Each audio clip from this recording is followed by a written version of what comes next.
You shared that you're passionate about helping people discover their own erotic selves and build a foundational relationship to their pleasure. How do you see journaling as supporting someone in beginning that discovery? What might that look like, or what ways of writing might invite that curiosity? Yeah, so I definitely make use of journaling for myself. I find it really, cathartic to put because I'm a highly sensitive person, so I have a lot of big emotions and feelings, particularly when I'm premenstrual, and also I journal during my menstruation as well. So it's a really treasured practice of mine, especially when I'm on my period. And so when it comes to erotic journaling in particular, how it's helpful or can be beneficial is, I mean, there's multiple ways.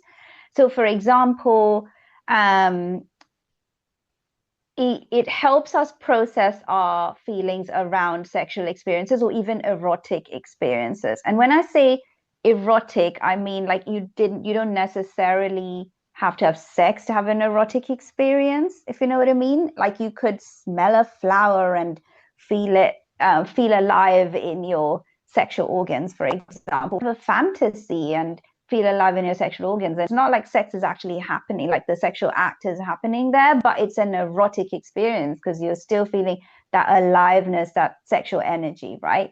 So, so I found it personally to be beneficial for when I've had, like, for example, an amazing sexual experience or even an amazing fantasy or erotic experience. I like to experience it twice, right? First, during the actual experience of it. And secondly, when I'm journaling about how amazing it was. And what it does is it gives us this, I found that it gives this um, extra processing time. Like we have the experience, and then there's like some time after that where we integrate and process it, and then we process it some more when we journal. So I really love experiencing it twice. It's so great, and all the impact it had on me, how I feel about it now, what I particularly loved about it. So that is definitely one way that people could use journaling is literally write out,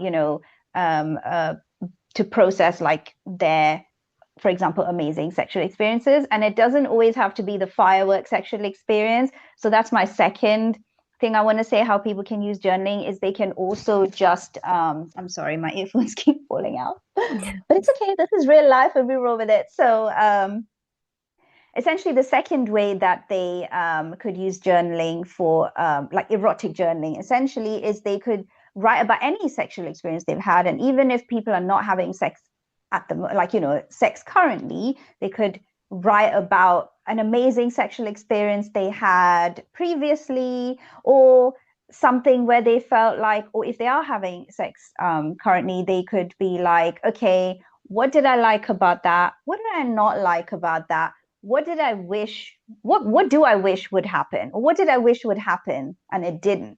So these, when we journal about these things, it gives us valuable information about like what we actually like.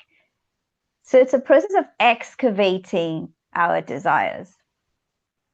And I really want to pause here because it's so important to like excavate. I've used the word excavate because the number of times I've heard women in particular say, I don't know what I want in bed. So how would I even know what to ask for? Right. And honestly, that makes so much sense. And if you don't know what you want in bed, that it is not your fault because who is giving us the education? I certainly did not learn it in school, did not learn it in religion, did not learn it from my parents, did not learn it even from my partners or lovers, actually, because they were kind of, I mean, they were helpful and trying to help me find out what I liked, but also they were kind of like, well, do you like this or do you not? Right. So I think it's really important for us to, where possible, excavate and explore what we like and what we don't like and what our desires are. And that's where journaling can really help, is when we write down about different sexual experiences, this is what I like, this is what I didn't like, a pattern might start to emerge. And then you can be like, oh, it looks like I really like the spiritual sex, the sexual experiences that felt really spiritual and like I was one with the universe. Or, oh, it looks like I really like the BDSM sexual experiences where there was some power play involved, right? Even whether it was psychological BDSM or the more physical type, impact play, all of that. So whatever it is, it helps us spot the patterns, um, and helps us see what emerges in terms of what our desires are. And then the other thing is you might like to journal about your fantasies if you have any, which, many people have many fantasies, and journaling about those can also help us excavate, what was special about that fantasy? What do I really like about it? What is it giving me? And these are all really important clues.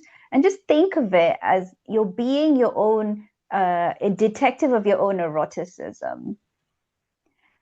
And journaling is a great way to help with that.